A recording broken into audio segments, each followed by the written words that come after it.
Saudara, kemenangan dengan skor 4-1 Timnas Indonesia atas Yordania di ajang Piala Asia U23 memantapkan Garuda Muda melaju ke babak perempat final. Dini hari nanti Timnas Garuda akan menghadapi Korea Selatan di Stadion Abdullah bin Khalifa. Kalau kita lihat melawan Korea Selatan, Garuda Muda akan diperkuat oleh Hernando Ari, Witan Sulaiman, Marcelino Ferdinand, dan Nathan Choan. Sementara Korea akan menurunkan pemain bintangnya seperti Jeon Sang-bin dan juga Hong Young-san dan Kim Min-woo. Kalau kita lihat pelatih tim Shin Tae-yong ini kemungkinan akan kembali menerapkan formasi 3-4-2-1. Sementara pelatih Korea Selatan Hwang Sun-hong akan menurunkan formasi 4-2-3-1. Bagaimana kesiapan dan peluang Timnas Indonesia menghadapi Korea Selatan di babak perempat final pada ajang Piala Asia U23 dini hari nanti? Kita akan bahas bersama Sumarji, manajer Timnas Indonesia usai tayangan berikut. Malam ini Timnas U23 Indonesia akan menghadapi Korea Selatan di perempat final Piala Asia U23 2024. Korea Selatan jelas bukan tim semenjana. Di turnamen ini mereka 4 kali jadi semifinalis dan jadi juara pada 2020. Namun Timnas Garuda Muda tak gentar. Kapten Timnas Rizky Ridho yakin akan memberikan penampilan terbaik untuk melaju ke semifinal agar membuka peluang lolos ke Olimpiade Paris. Besok semua pemain sudah siap untuk menampilkan yang terbaik. Kita akan ikuti instruksi dari coach untuk pertandingan besok dan ya semoga kita bisa menang dan lanjut sampai ke target kita yaitu lolos ke Olimpiade. Beratnya laga lawan Korea Selatan diakui pelatih Timnas Shin Tae-yong. Namun bagi Shin, laga lawan Korsel juga punya sisi emosional. Pasalnya dia merupakan warga Korea yang juga pernah menjadi juru taktik tim berjuluk Taeguk Warriors tersebut. 네, 이런 경험이 처음이기 때문에 뭐라고 얘기는 못할 수 있겠지만 솔직한 심정은 상당히 힘듭니다. 힘들고 제가 한국 대표팀을 맡지 않았다면 그런 마음이 덜 들었을 텐데 한국에서 언더 20, 언더 23 A 대표팀 모든 연령대 대표팀이나 대표팀을 다 하다 보니까 오히려 항상 대회를 나가게 되면 우리 애국가를 크게 불렀고 선수들과 같이 한마음 한뜻으로 모든 경기에 임했고 했기 때문에 우리 대한민국과 경기한다는 게 상당히 힘듭니다. Sementara pelatih Korea Selatan Hwang Sun-hong menilai Indonesia telah jadi tim bagus di bawah kepelatihan Shin Tae-yong. Korea Selatan harus waspada agar bisa memenangi laga ini. 네, 신 감독 저번 일본전 할 때 그러니까 와서 만나서 얘기했고요. 만날 수도 있다고 8강에서 만날 수도 있을 거라고 서로 얘기했고 근데 그게 또 현실이 됐고.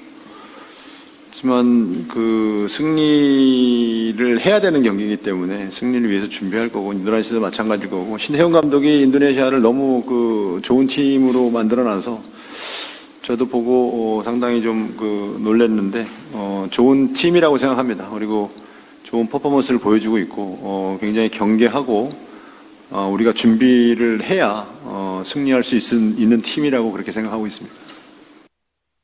Timnas U23 Indonesia akan tampil dengan kekuatan penuh saat menghadapi Korea Selatan. Setidaknya ada 3 pemain yang memainkan peran penting di laga ini. Pertama, penjaga gawang Hernando Ari yang tampil bagus dalam pertandingan melawan Australia dan Yordania. Lalu untuk lini tengah, Timnas akan bertumpu pada Nathan Choan. Pemain ini mampu memutus serangan lawan dan kerap melepaskan umpan dan tendangan berbahaya ke daerah pertahanan lawan. Sementara lini depan Timnas akan mengandalkan Marcelino Ferdinand yang dalam pertandingan melawan Jordania mampu menunjukkan penampilan terbaiknya. Sementara Korsel akan turun dengan striker andalan mereka Lee Yong-jun yang saat ini merupakan salah satu top skor Piala Asia U23 dengan 3 gol. Selain itu ada juga gelandang Jeong Sang-bin yang bermain untuk tim Liga Amerika Serikat Minnesota United. Lalu ada Yeom Ji-sung, ujung tombak 21 tahun dari klub Gwangju FC. Pengamat sepak bola Firzi Idris menyebut Timnas perlu mewaspadai serangan Korsel. Pasalnya Korea Selatan merupakan tim yang sangat efektif dalam menyerang. Cetak gol ketika melawan China, dia menang 2-0, dia mencetak gol dari hanya 3 atau 4 tembakan on target. Jadi mereka adalah tim yang sangat efisien depan gawang. Jadi selama ini kita bergantung juga kepada penyelamatan hebat Hernando Ari, tapi kalau misalnya penyerang Korea yang tentu levelnya saya yakin 1-2 level di atas Australia dan Qatar dan juga Yordania, disitulah kita harus hati-hati. Timnas Indonesia telah menunjukkan penampilan yang apik di penyisian grup B. Di babak perempat final, kita berharap Garuda dapat tampil tetap percaya diri.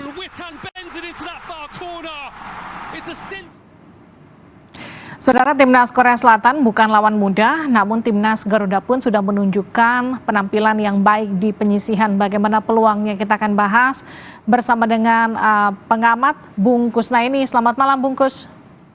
Selamat malam, Livi.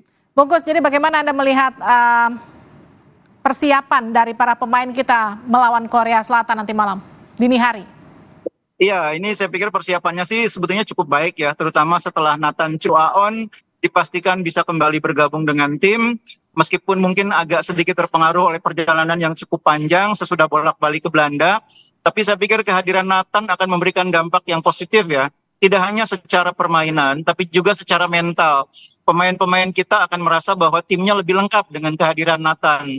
Dan memang secara faktual mungkin melawan Korea Selatan kita beruntung karena seperti hanya ketika melawan Jordania kita akan memiliki tim yang lengkap. Ramadan Sananta yang sebelumnya absen kartu merah juga sudah bisa dimainkan. Kemudian di sisi yang lain pemain-pemain yang biasa menempati posisi sebagai starter semuanya bisa main. Hernando, Rizky Ridho, Ferrari, kemudian Justin Hubner. Kemudian di kanan ada Fajar Faturrahman, di tengah ada Ivar Jenner, Nathan juga bisa main, di kiri ada Pratama Arhan. Di depan Witan bisa main, Rafael bisa main, dan tentu saja di kiri ada Marcelino. Semua bisa main. Ini sebuah hal yang positif yang membuat kita cukup optimis bisa tampil memberikan perlawanan kepada Korea Selatan. Bungkus, selain tadi Anda katakan tim kita, pemain kita ini lengkap begitu. Tapi kan kita juga punya keuntungan Shin Tae-yong yang juga sangat paham dengan sepak bola Korea Selatan. Menurut Bungkus, ini apakah kemudian akan jadi satu nilai plus bagi para pemain kita nanti malam? Iya, itu keuntungan terbesar kita ya. Kita punya pelatih yang mengetahui kultur sepak bola Korea Selatan, bahkan mungkin mengenal satu persatu pemain-pemain yang ada di tim Korea Selatan U23. Di sisi yang lain, mungkin kelemahan kita adalah bagi Indonesia ini pertama kalinya main di level yang bisa dibilang level cukup tinggi ya, babak 8 besar di Piala Asia.